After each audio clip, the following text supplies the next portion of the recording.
Anywhere in the vicinity of an electric charge, a small test charge experiences a force. If it's due to only one charge, the pattern of forces detected by the test charge is simple.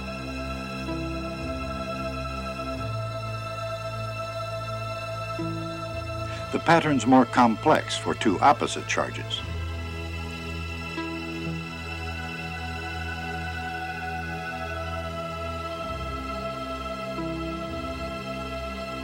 Or for two charges of the same sign.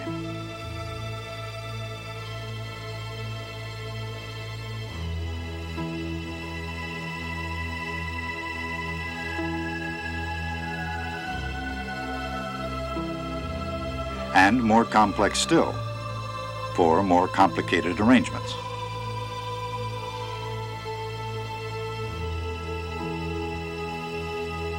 But in any case, here's the point.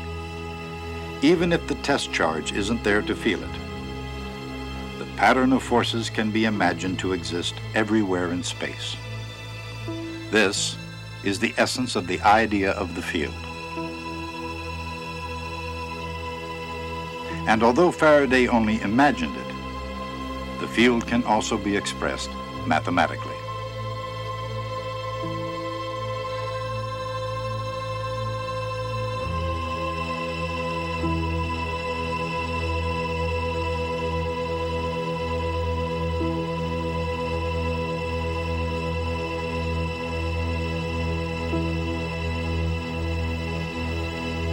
The force that acts on a test charge at each point in space is equal to the test charge times a quantity due only to the other charges.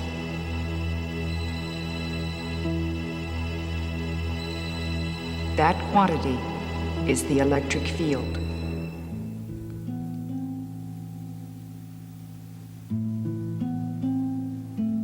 Faraday never arrived at that definition of the electric field. But by seeing both electric and magnetic phenomena as forces in space, he managed to see further than his peers. As a result of this, and many other discoveries, he eventually became director of the research laboratory at the Royal Institution. And succeeding Davy, he became the professor there, as well as a member of the Royal Society. But it was as researcher, rather than instructor, that he saw deeper and deeper into the invisible forces of space. To Faraday, the 1/r² force between electric charges suggested that the force must be applied by something radiating outward from charges, something which, like light from the sun, never stops and never ends in space.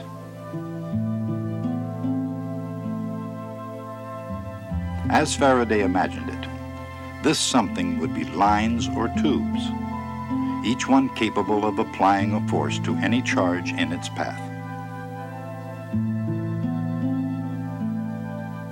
These lines of force would begin only on positive charges and end only on negative ones.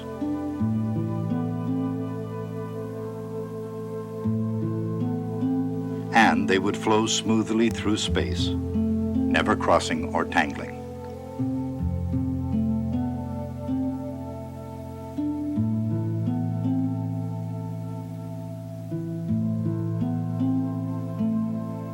No matter the configuration, the charges would have a characteristic pattern of lines.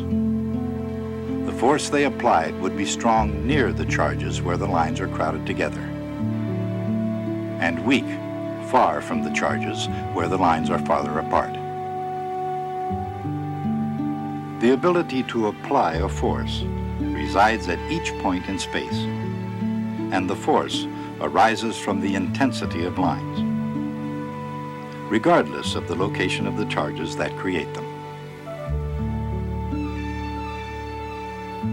Even without such space-age graphics, this is how Faraday pictured the electric field. And it still seems the most graphic way to visualize one. But satisfying the scientific community would take another step or two. Necessarily, those steps would be mathematical.